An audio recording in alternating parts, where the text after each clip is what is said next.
looking for something. A new way, a new understanding, a connection, some comfort. You've got questions, and Light on Living puts the spotlight on all the answers so you can shine. Lift and lighten the load of life's challenges and learn simple and easy ways to live a healthy, happy life. You'll gain insight and start to see things in a new way that motivates you. You're invited to hear new, see different, and feel more as Lisa shines the light on living.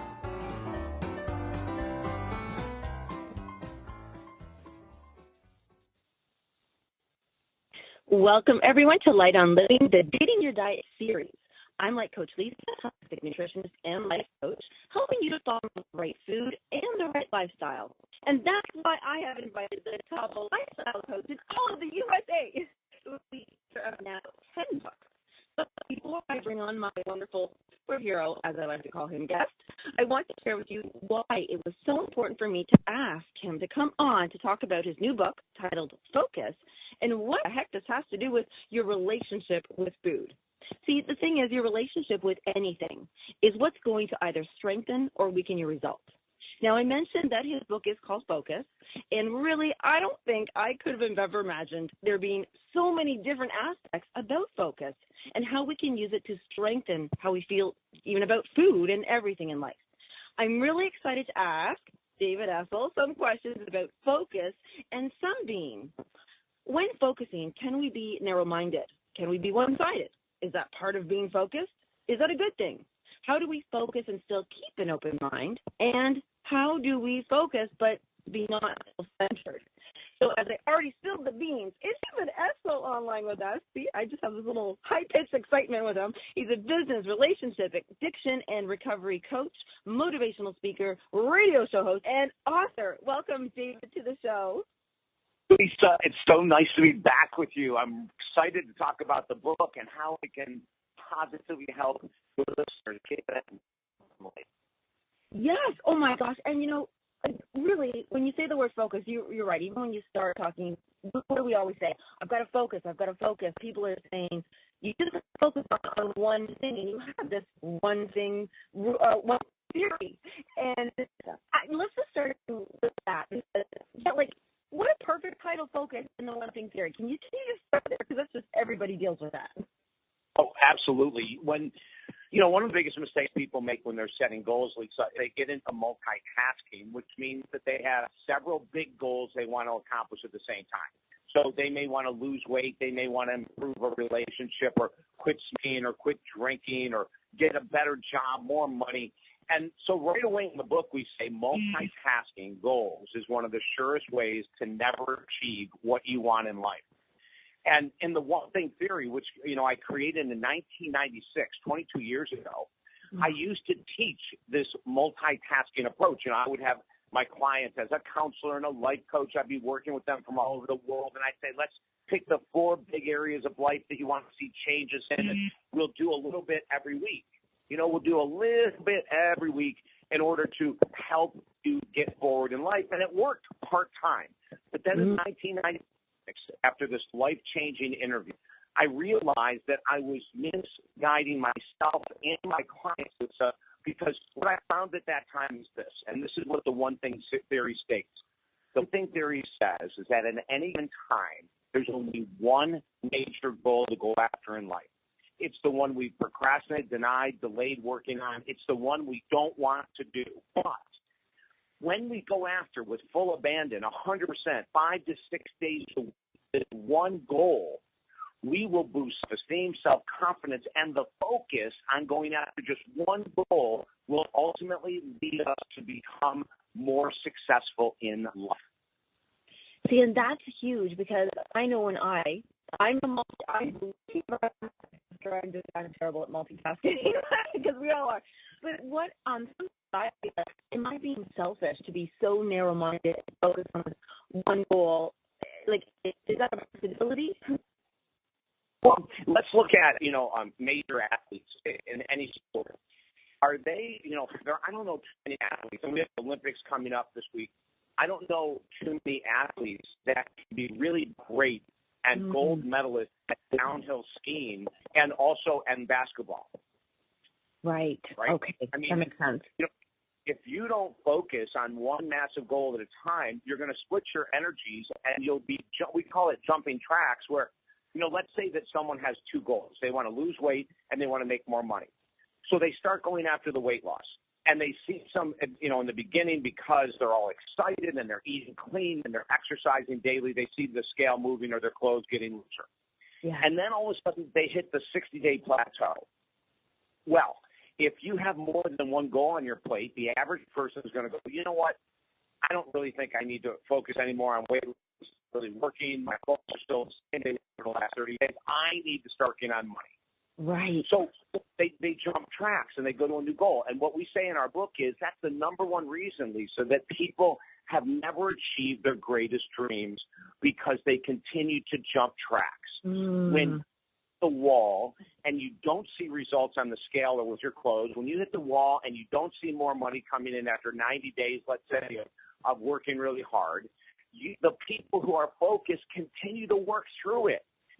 We have this amazing skier. So I'm going to go back to the Olympics, Lindsey Vonn.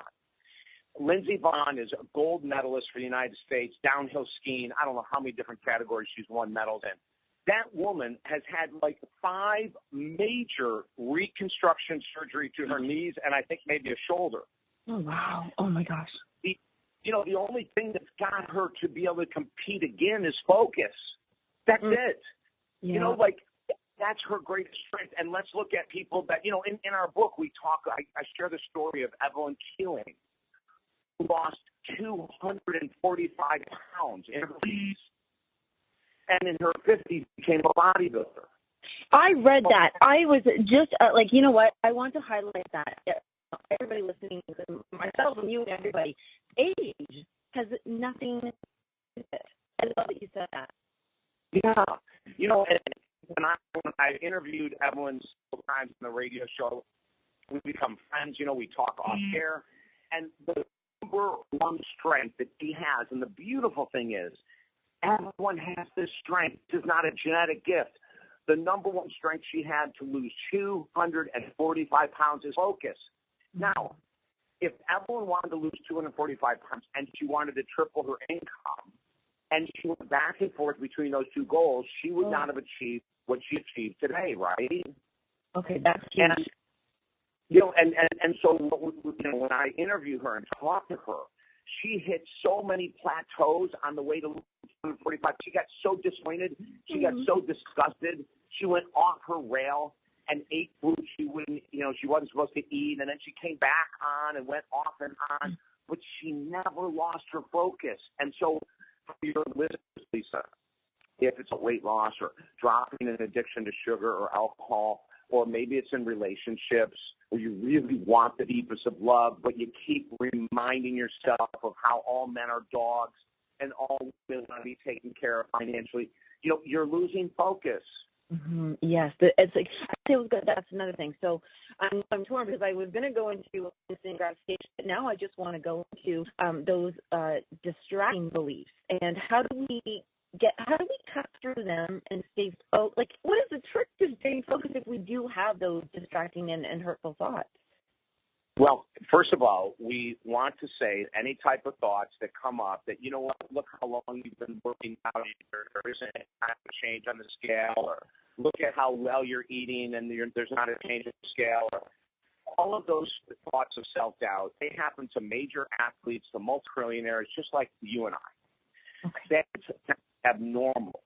Someone who is focused, and in the book, we teach this thing called the kill technique, where when you're focused and you choose one major goal. Now, I was on TV the other day, and the host asked a great question, and she said, well, wait a minute. If you're focusing on one goal, does that mean you obliterate all other goals? And the answer, it's a great question. And I said, no, you still go to work. You still take care of your kids. I guess you could, adopt them out for 10 years until you accomplish your greatest goal, but I don't recommend it, right?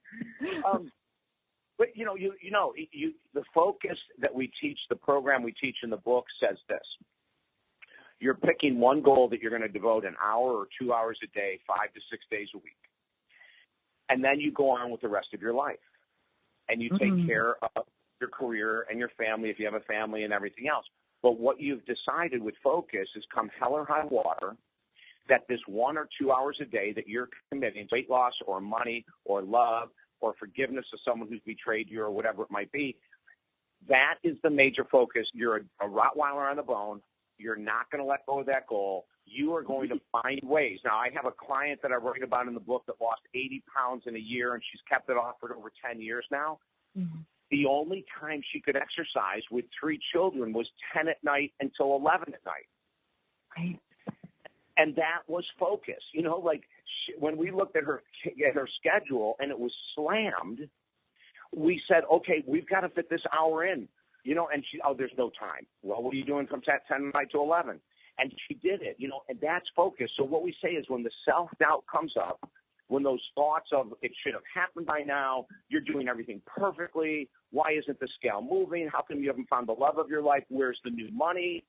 We say the word cancel, because we want to understand those thoughts are normal, but we're going to cancel them, and we're just going to state, I am free, and then we get back to work.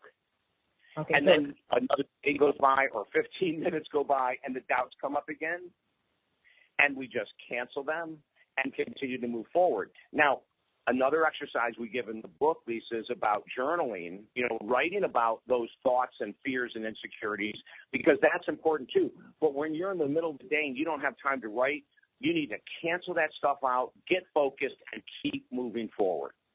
I love that. And one of the things I was going to say is when you were talking about when we're looking at our schedule, and I do love that you highlighted that it's an hour to 2 hours a day, and you're focused on that for that time, and then you go on your life.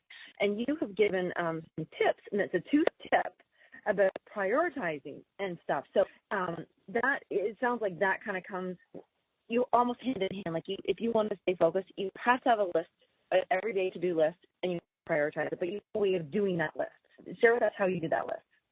Yeah, what we do is the night before, you know, like, so it'd be tonight, we would make a list of what our most important steps we have to do tomorrow are. And so you might have 2, 4, 6, 8, 10, 15 things. Then after we write, and never wait till tomorrow morning to do the list. I'll do it the night before, because when you wait till tomorrow, Lisa, you've already lost 30 to 45 minutes of your day. Mm-hmm. So take that time tonight to plan, and then once you have your action steps that you want to accomplish tomorrow, after you write them out the first time, go ahead and rewrite it in priority of the most important tasks first and the ones you don't want to do first. Because first thing in the morning, if you can knock out several of the tasks that are a pain that you don't want to do, you are going to be more focused throughout the way to the day to do everything else that needs to be accomplished. Now, are the things that we don't want to do, like just because they're hard and they're like, why do we put off those things that we don't want to do? Because we have to do them. They're on the list for a reason. If they're a priority, right? Like we have to do them. So they're there. They exist in our lives. Why is it so hard to do those we don't want to do first? Well, you know, in the book we talk about the difference between the conscious and the subconscious mind. And so those things that you don't want to do, those are things that we usually are carried over to tasks. Let's even take an exercise. So your focus is going to be losing weight, and you know that 50%, if not more, but at least 50% of your success rate is going to come if you exercise an hour a day, 6 days a week. That's pretty common. So if you can do that first thing in the morning, you are going to be much more likely to be successful than if you wait until 6 or 7 at night, because at 6 or 7 at night, here's the subconscious mind. Because it hasn't become a pattern yet, all of a sudden, if you know you're being selfish, you should be with your partner, you should be with your kids, you should be volunteering, you're really tired, you deserve just to go home and eat a really great meal and relax in front of the TV. And that's for any goal that hasn't become a daily part of our consciousness. You know, I tell a story in the book about a guy, an entrepreneur, who's been so successful his whole life, but he never has a penny to his name. Mm. So I said to him, you know, one of the things we teach a course called Financial Freedom, and one of the things in the course is that everything you write or everything you spend money on, you have to write down, and you have to write, was it a want or a need? Mm. Now, I said to him that if you don't make this exercise a priority and it's not something you've ever done before, but if you don't make it a priority and do it every day, you'll never be financially free. Because we want to see how much money that you're wasting, spending, slipping out of your hands. So many people believe that financial freedom is about making more money, and that's part of it. If you don't understand expenses, look at where you're wasting money, you could triple your income and in a year be in the same financial that you are right now. So I said to him, first thing every day, he's got to get up, and whether he uses his iPhone or an app or a piece of paper and a pen, he's got to have his list ready with the first penny he's got to jot down what he spent it on, what the amount was, and it's a want or a need. And a want is simply something that would be nice to have, and a need is something for survival. Oh, well, okay. we got him into this. I mean, his wife, this is 10 weeks long. At the end of 10 weeks, his wife could not believe the change in her husband. For the first time in 50 years, he was being responsible with his money. The marriage was coming together because that was such a stressor. But we said we'd go back to this. If he didn't focus, and we had him do this 7 days a week, not 5 to 6, if he didn't really exercise in the course, his approach to money would not change. Okay, and you know what? With that, 'cause we're going to sneak off the show, but I'm going to do this so everybody can know this answer. I really would love to help share with everybody what the differences between awareness and focus. I think something's going to have to do with an action step in this answer, but I'm excited. So we'll sneak off to commercial, and we come back. Let's continue our lovely topic of awareness and focus.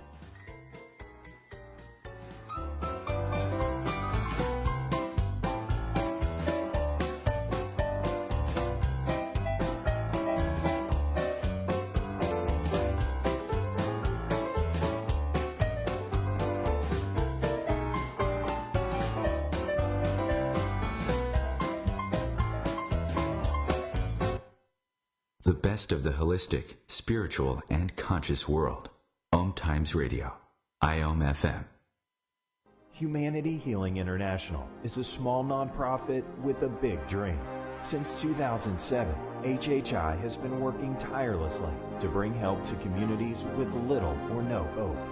Our projects are not broad mandates, nor are they overnight solutions, but they bring the reassurance that no one is alone and that someone cares.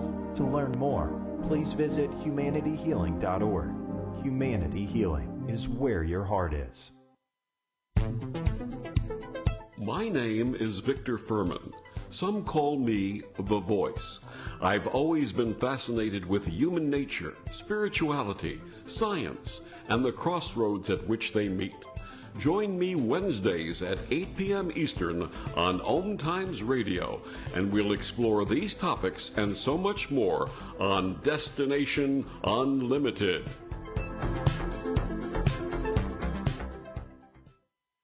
Welcome back to The Cat Show. Up next, we have Nico. Nico is a member of the Shelter Pet Group. That's right. A group known especially for their sunspot sleeping, ball chasing, leg rubbing, and of course, companionship. Just look how she struts. It's like she owns the place. And see how she curls up and cuddles her person. The pitch on her purring is simply perfect. Nice one. Fantastic cat. But really the best way to know an amazing shelter pet like Nico is to meet one. Visit theshelterpetproject.org today. Adopt. Brought to you by Maddie's Fund, the Humane Society of the United States, and the Ad Council.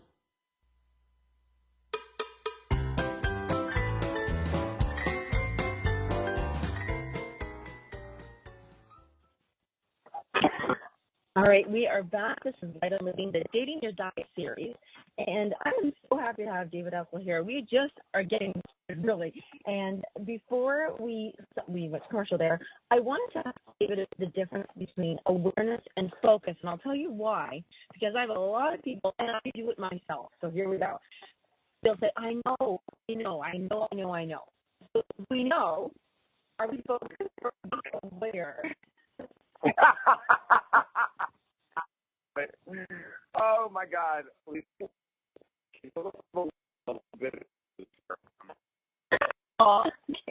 But not a lot. I'm not going to give it much, but I do want to give it a little. Okay. Without awareness, it's really hard to change anything. So without awareness, we're probably in denial, and so we use denial, justification, and rationalization, which we write about in our book, Focus. We use those three tools, denial, justification, and rationalization, to not have change. So those are the antithesis of focus. The opposite of focus is we justify that our weight is okay. We rationalize that it's okay to spend on this new dress or jeans because it's on sale, for God's sake, even though we don't have the money. I so do that. Right? Or we deny by, like wearing baggier clothes. Like, that's a great form of denial. So you don't have to really understand and look at the weight you've gained and why it's not. As a matter of fact, I'm going to say something very controversial right now before I answer the rest of your question. Oh, okay. Here's David for you. Okay, yeah. Now, and this came up on a Montreal radio station I was on 2 weeks ago. And the woman said to me, there's an article online about one of the few obese female models who signed a major contract with a modeling agency. And in the article, this obese female model said, I love myself so much. I have accepted this is who I am. And I'm really happy. Now, that's called denial. Okay. And I'll tell you why. We know through studies that being obese brings the same risk factors as smoking 2 packs of cigarettes a day. Yeah, it's unhealthy. Obesity brings on congestive heart failure, high blood pressure, high cholesterol, heart attacks, cardiac arrest, diabetes. Not even talking about outrageous low self-esteem and outrageous low confidence and challenges in intimate relationships. And I'm just being brutally honest with you. Yeah. No, and the biggest thing about that to say is you don't have to love being obese. You can love yourself, but don't love being obese.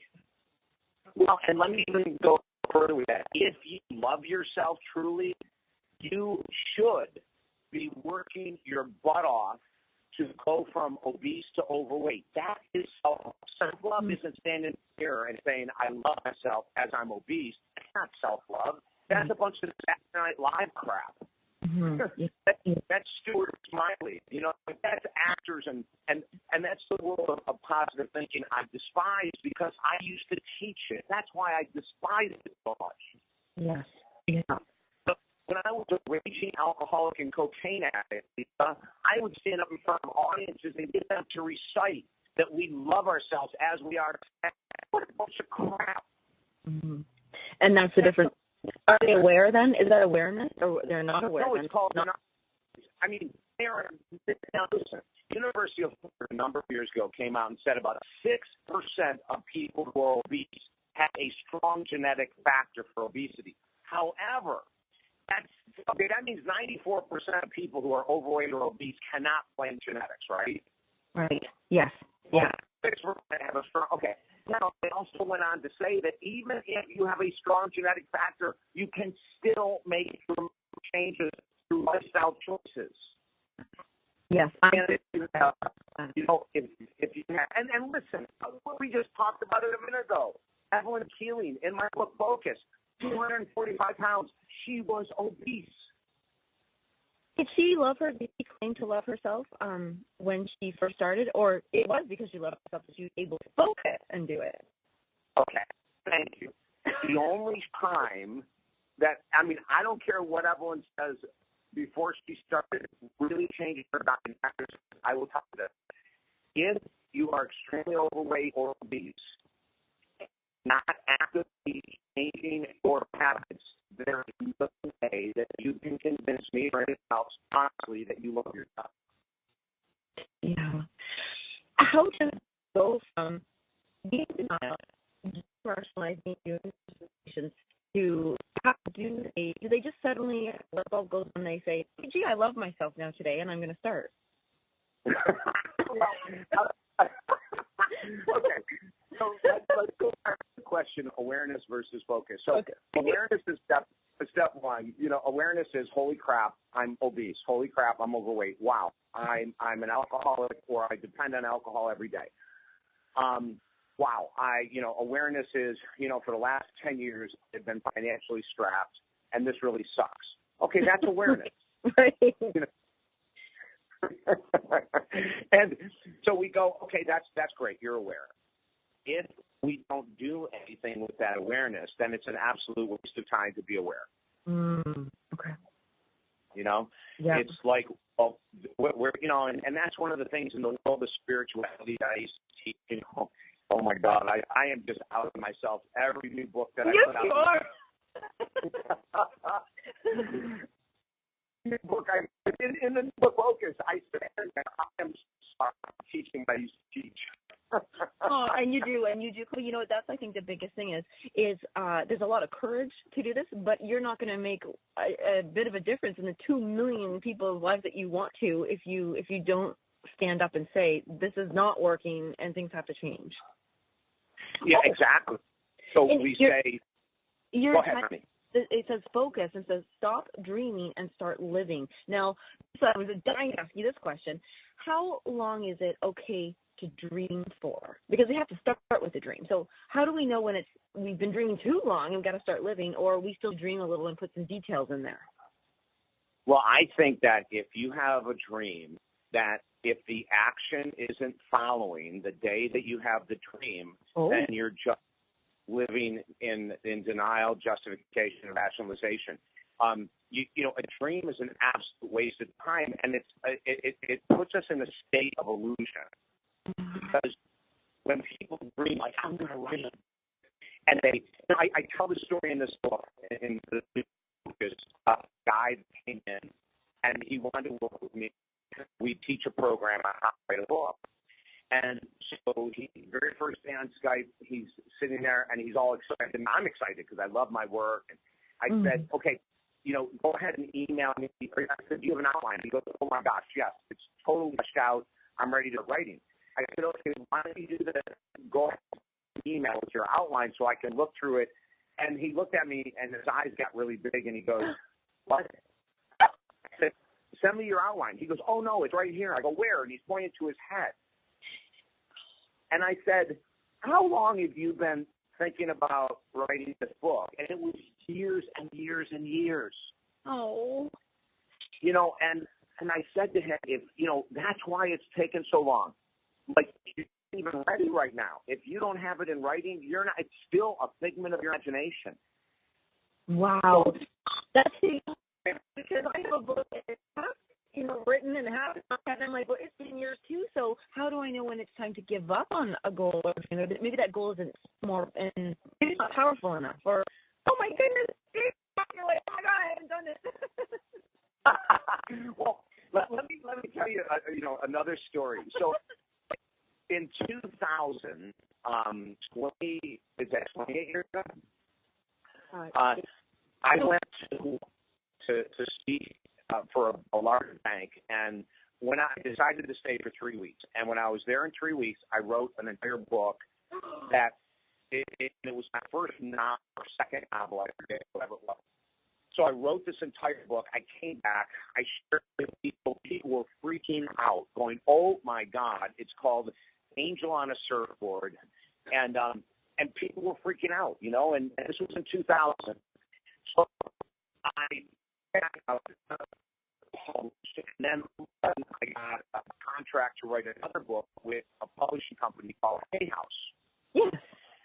Okay, and so Hay House calls me, and I think I was back on the mainland for maybe about 3 months and just playing around with finishing touches on Angel on a Surfboard. And Hay House calls and says, we want you to write a series of books for us. I said, great. I just wrote one. They said, send it to me. I sent it. They go, no, we're not interested in that. We want you to write about something else. And so I wrote this other book for them. It's called Slow Down, the fastest way to get everything you want. Oh, I love it. Yeah, and it was a fun book. But listen, I completed Angel on a Surfboard in 2000. I went between then and 2 years ago and wrote 3 or 4 other books before I released Angel on a Surfboard. Okay. Okay, now, so here's the difference, Lisa. We have a book that we've gotten part of the outline and part of everything else. It tells me one of two things. said to me that we need to get highly focused and sit down for a written time scan. Say every day I'm going to spend an hour or 2 hours on the book, because that's what we say in the book, right? Yes.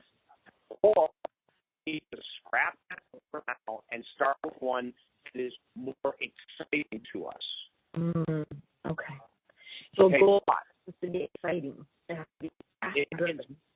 There's got to be passion to it. You know, there's got to be some huge benefit in writing a book. There's got to be something that drives you, because, you know, and actually for your listeners that might want to write a book, if they go to YouTube and Google David Essel how to write a book, we have several tutorials up there about how to get started, how to stay focused, and how to write. Yeah, I think that's the biggest thing. What you just said right there as a wonderful reminder is that, okay, if that's the goal and that's what we're going to focus on, and we're going to do that 1 to 2 hours a day, this is a tricky one. When you think, anybody, like what you had said when Evelyn came to you and said, well, I don't have any time, and you're like, okay, what are you doing from 10 to 11 p.m.? What if somebody is so digging their heels in and saying, I don't have the time? Is that just them being stubborn and it's just they're not well, yeah, I mean, there's probably some fear. You know, when people say they have a huge goal but they don't have time, it's just an excuse. So I say to someone, you know, how much time do you get for lunch? I get an hour, okay? Eat in 10 minutes and the other 50 minutes to work on your goal. Like, don't tell me you don't have time. You know, that's just an excuse. And going back to, you know, my client, Tracy, she had 3 kids, and she had a marriage that was in hell. Oh. And she found a way with a terrible marriage and raising 3 kids all over the place, and she worked 2 jobs. So listen to this. She's in a terrible marriage. She's got 3 kids to take care of. She's working 2 jobs, and she wants to lose 80 pounds. Oh, my gosh. Wow. Okay. And I put that story in the book because for all of us that say, I really want to accomplish fill in the blank, you're going to have to sacrifice. There's going to be something. You know, another story I write about in the focus is a client that came to me, and her goal at first was get me to validate that her husband was an idiot and she should divorce him. Which if she was with us on the phone right now, she'd be laughing as hard as I am. I'll never forget that first day. And well, she's very honest about that. What'd you say? It was very honest about that. Oh, extremely, Lisa. You know, and so we worked together for 8 weeks, and she came to the conclusion that, you know, it just wasn't her husband that was a jerk; she was being a jerk too. Aww, cute. And so she got really humble, and she changed, and the marriage blossomed. It was awesome. And then she comes back to me and said, okay, with the focus that you helped me with, I was able to turn my marriage around. Now I have another goal. And I said, okay, what's that? And this is one of the biggest goals that you'll ever hear. And she said, I want to become one with God. Whoa, okay, wow. Wow, right? Yeah. And so I asked her, I gave her several weeks of writing exercises. What would that end result look like? And how much time do you think you'll have to put in? And what exercises would you do on a daily basis to become one with God? So she got all the work done. And then I said to her one day, just like with Tracy, okay, we need to pick an hour a day that you're going to devote to this goal to become one with God. And she looked at me and she said, I'm a full-time mom. I work full-time. You know, I'm working on my marriage still. We're doing great. I don't have time. And we looked at the calendar, and guess what? From 5 a.m. to 6 a.m., she was sleeping. You stole from her sleep? Oh, no. Now, the great news is that when she looked at me and she said, there's no way I could do that, she stopped, and she said, oh, my gosh, look at my excuse already. Aww. And Lisa, it was beautiful, and she devoted, and this was, God, probably 12 years ago, I worked with her, and every morning from 5 to 6 is her devotion to do her work with God. No, and he probably lets her do that in bed, so that's hopefully good. No, that's so cute. I was going to say we're talking about the dream. We're in dream, and like you said, we got to take action. I'm going to call this word gossip, for lack of a better word here. should we be reaching outward, not just like, and I'm not saying to a coach, because I love coaches and believe in them, but should we be reaching out to friends or family, or are we just gossiping at that time and procrastinating? Oh, well, tell me, Elisa, again, when you use the word gossip, what do you mean by that regarding going after a dream? Okay, so say I come up with this idea, and I know somebody else is doing that dream, and I think, oh, I want that. That's the dream I want. I want goal. And so I tell my best friend that I want to do it, and this is how I'm going to do it. And then I tell the neighbors that I'm going to do, this is what I'm going to do. And am I building up steam, or am I just now talking about it to talk about it, or am I trying to figure out if I really want this dream? Okay, so the good side, the upside of sharing your dream with many people is that it's additional accountability. Now when you run into the neighbor and they say, hey, how are you doing with that book, or how are you doing with your weight loss, or how are you doing with finding that man of your dreams, or how are you doing, there's a good side to that. There's a really good side. It's called accountability. So I love that. However, if you're doing it to try to get validated that it's a good idea, if you're doing it because you want to impress people, but you're not doing any work, then it's an absolute waste of time. And it's just like, if you have a dream and you've had the dream for 6 months or 6 years and you haven't put any focused effort to it, Lisa, to me it's a waste of time. Like a lot of people will use excuses. Well, I guess I just wasn't ready to write. You know what? Most of us are never ready to write. You have to start writing. When I started writing, I have no background, and this is our 10th book, and 2 of the ones before went #1 bestseller. I have no background in journalism. I don't have any background in literature, in writing of any type. And I remember it was in the late 80s. I was living on an island in Florida called Sanibel Island.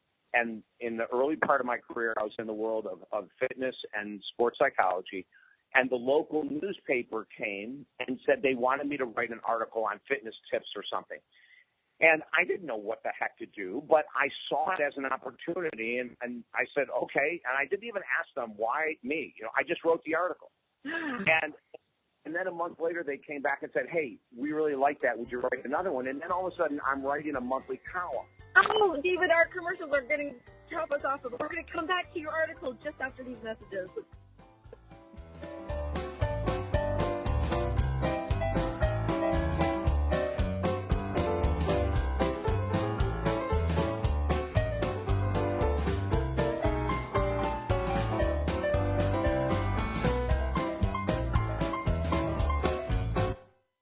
The best of holistic, spiritual, and conscious world. OMTimes Radio. IOM FM. Ascending Hearts is no ordinary dating site, but a spiritual dating site with a purpose, to link you with your soulmate. We engineer the serendipity so you can trust that you will attune with someone that has the same matching vibration as you. Ascending Hearts, the conscious dating site for the spiritually aware. Try Ascending Hearts for free. ascendinghearts.com. Grab a cup of tea or a glass of wine and tune in for Inspired Conversations with publisher Linda Joy on Tuesdays at 2 p.m. Eastern. Linda creates sacred space for leading female luminaries, empowering authors, heart-centered female entrepreneurs, coaches, and healers. A soulful venue where guests openly share the fears and obstacles they've overcome, wisdom and lessons learned, and the personal journey that led them to the transformational work they do in the world. Inspired Conversations to empower you on your path to authentic, soulful living.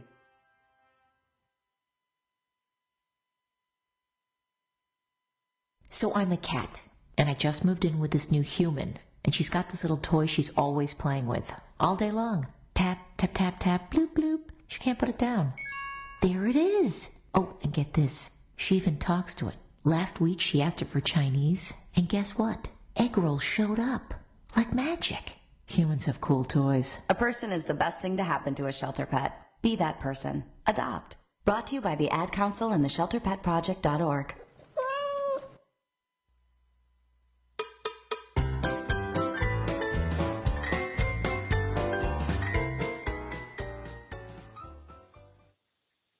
St. David, I'm jumping back into that story because here you are. You're not a writer, not a journalist. You've never done anything. You've been asked to write articles. They're now loved, and they've come back to ask for more. Yeah. Oh, it was amazing. So I continued to write, and then obviously as I wrote, became better as a writer. And then eventually people started telling me you could write a book, which I poo-pooed because I said, who the hell am I to write a book? I don't have any background. I don't even know. And Lisa, I want to stop right here for a second and offer something to your listeners. Okay, yay. Okay. As you're listening to us and you know that you want to become more focused to lose the weight or make the money or drop the addiction or move into a new career or find deep love, I would like to offer all of Lisa's listeners a free 15-minute phone counseling session. Wow. Where, I can help you start the process in getting super focused and super organized on accomplishing your specific goal. And all you have to do as a listener of Lisa's show, just go to our website, which is talkdavid.com, TALK, David.com. At the Contact Us button, send us an email and just say, I was listening to David on Lisa's show, and I want to have a free 15-minute phone counseling session in my office. We'll set it up at no charge whatsoever. Wow. Okay. And 15 minutes with you is honestly, I can tell everybody right now, if you're listening to him right now, you would tell that you just power through and can really help people identify what has been stopping them and get them on track. Yeah, absolutely. And, I've been doing this for 28 years as a counselor and coach, so I better be fairly good at it. or I better get into a new profession, Lisa. Right, that's focus. That's called focus, 28 years in focus. And the biggest thing, too, is people can see. We just said that this is the 10th book. So, and we just heard a little bit of the background story about the first book, second and third, with Hay House and everything. But if you weren't focused and didn't stay like the first one, the Angel Surf, oh my goodness, was it Angel Surfer, which is a great fun title. If you weren't focused, if we were looking for instant gratification and we failed first time, you wouldn't be here. You wouldn't be helping all these people. No, and we have failed a ton, and I'm so glad you brought that up. And by the way, when you go to the website, you can also read the free preview of our brand new book, Focus. You can read a bunch of pages at no charge there. So but Lisa, I have failed so much in life. I've had books rejected. I took a complete year off to write a book for a publisher, and when I got done writing it and sent it in, they rejected it 100%. Oh my gosh! Oh wow. Yeah. That's actually really important. I think we all forget about that. I know that if one little thing fails or one little thing screws up wrong, I get so heartbroken, honestly, that I just don't want to be hurt again. So you don't want to do it again, but you can't do that. No, and it's the same thing with love, and it's the same thing with attempt number 78 for weight loss. Mm-hmm. It's like coming up against the wall. You're going to learn something. When you fail, you're going to learn. Hopefully, we take those teachings into the future. But when we look at any of the great, go back to Lindsey Vonn, the great Olympic downhill skier. Yeah. It let her first serious knee injury stop her from skiing. She's gone through 5 reconstructive surgeries, and she's still an Olympic skier. Like we need to look at these people. Going back, there's athletes, because I come from the world of athletics. Michael Jordan, one of the greatest basketball players of all time, was cut from his high school freshman basketball team. Mm-hmm. There's another one, Colonel Sanders, Kentucky Fried Chicken. Yeah. He did his first substantial amount of money until he was 68 years of age.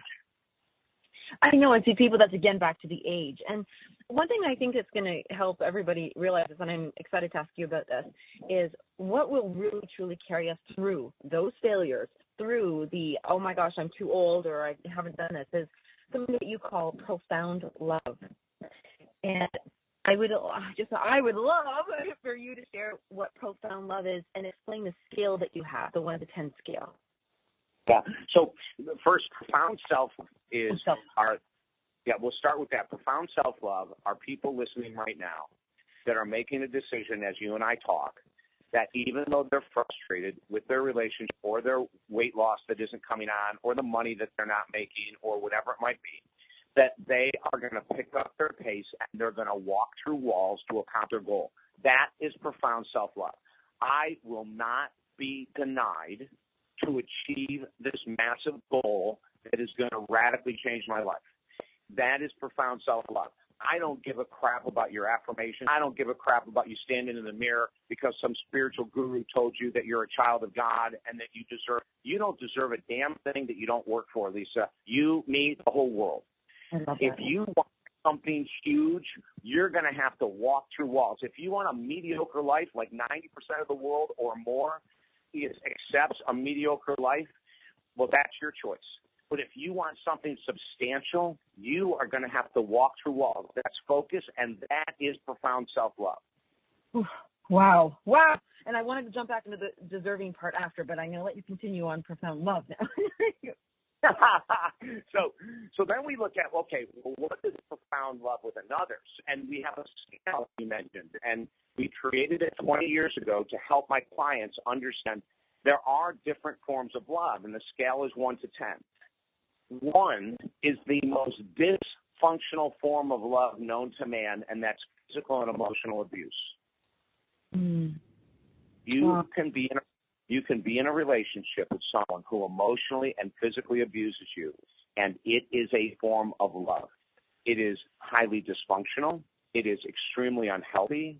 But those people that deliver that kind of love, and those people who receive it and stay in that kind of love, are usually trained from a very young age by seeing this in their environment, and they're just repeating what they saw.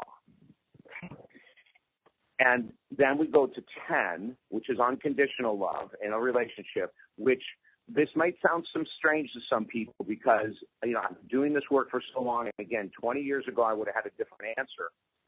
I honestly don't know if unconditional love is a reality in relationships between 2 adults.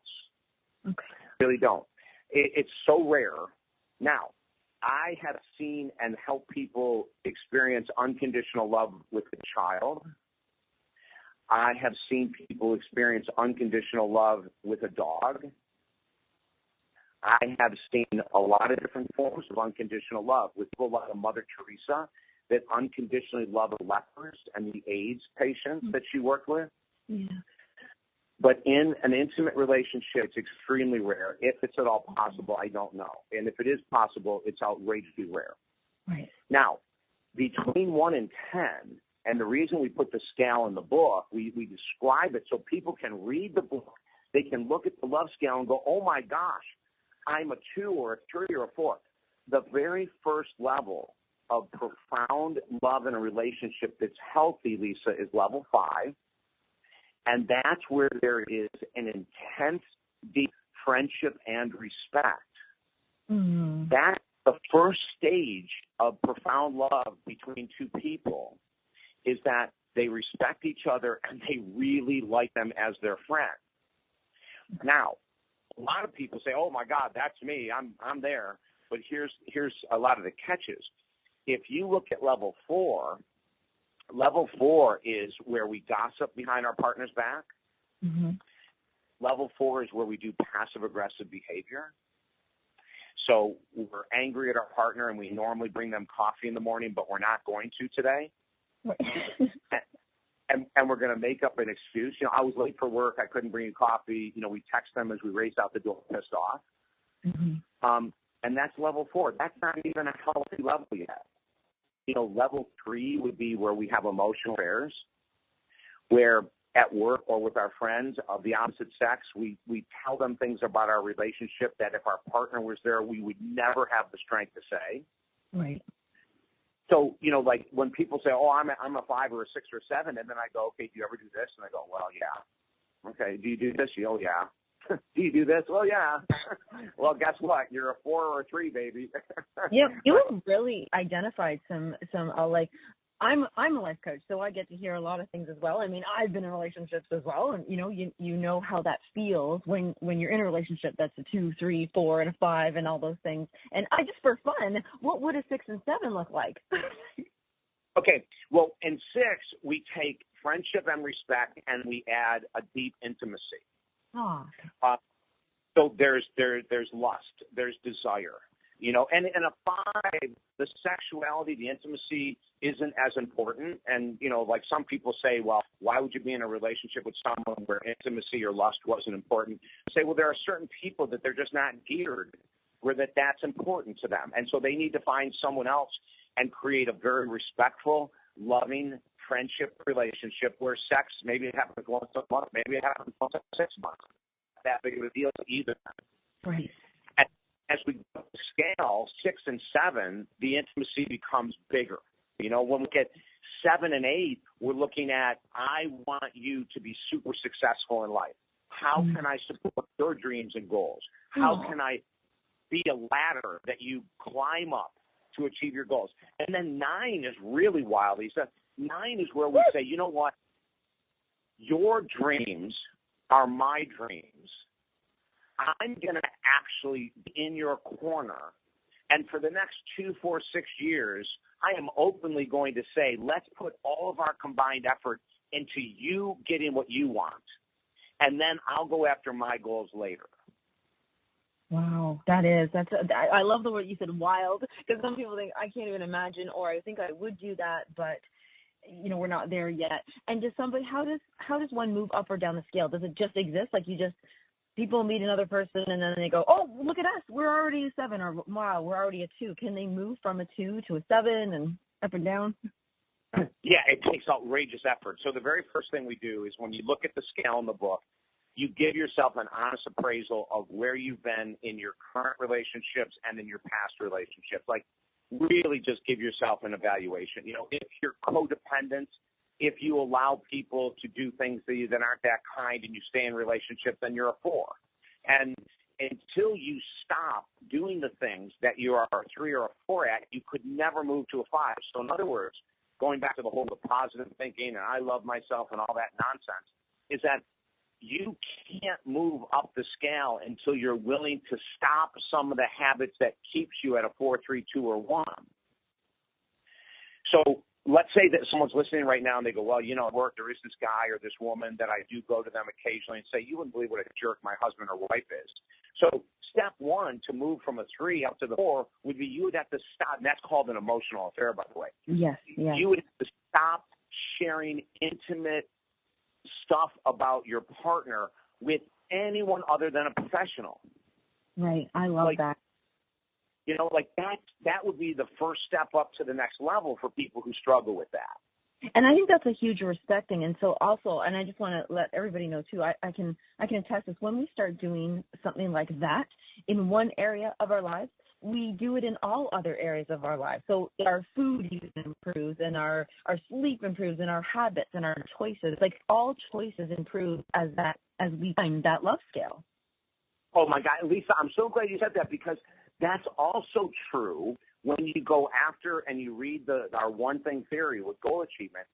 When you start going after that one goal today that you'd rather not go after, so you eliminate sugar. Unless you drink a lot of alcohol on a daily basis, you can actually eliminate alcohol by yourself. Now, if you drink more than 4 drinks a day, you should really work with a physician or a medical staff so that you don't go through withdrawals and potentially a convulsion. Yes. But you know, what we say with the one thing theory is when you go after that one goal that you'd rather not go after, the whole rest of your life improves, just like what you said with the love scale, Lisa. Yeah. Oh, it's such a beautiful thing. And with people who want to let's everybody climb the love scale, and with focus. You got to get focused to climb the love scale. So if I want to make sure that everybody knows how to get a hold of you, I'm pretty sure they do, but what are the steps people should do right now to start getting focused and involving you in their life that way? Well, the easiest thing to do is to grab a book. You know, the books are only $9.95. We keep them very inexpensive, and you can get the Kindle version at $4.95. But I think step number 1, if you want to really prove that you love yourself and you're ready to rock, go to talkdavid.com, send us an email, and let my office set you and I up with a free 15-minute phone counseling session. Yes, thank you for reminding that. For everybody, this 15 minutes with David to help us is such a gift. Thank you so much, first of all. So, yes, everybody set that up now. It really should, and it's talkdavid.com. Really easy to remember, talkdavid.com. And grab the book. because there's so many cool stories. I mean, I shared 5 or 6 with you today, Lisa, but there's so many cool stories of people when they got hyper-focused, how they were able to radically change their life. And the book, we destroy myth. We continue to destroy all the myths out there about achievement and goals and positive thinking and all that stuff. But we give you something even more important. That is, we give you a step-by-step guide on how to radically change your life. It's a book of hope, and it's really worthwhile. You deserve it, and that's an act of self-love. To read books like this, that's an act of self-love. Well, David, this is an incredible reminder. It's incredible advice. I'm always so grateful and honored to have you on the show, and you're full of just joy and bubbliness and ready to go take on the world. So I want to thank you so much for being yet again another guest, and everybody has to get your book focused.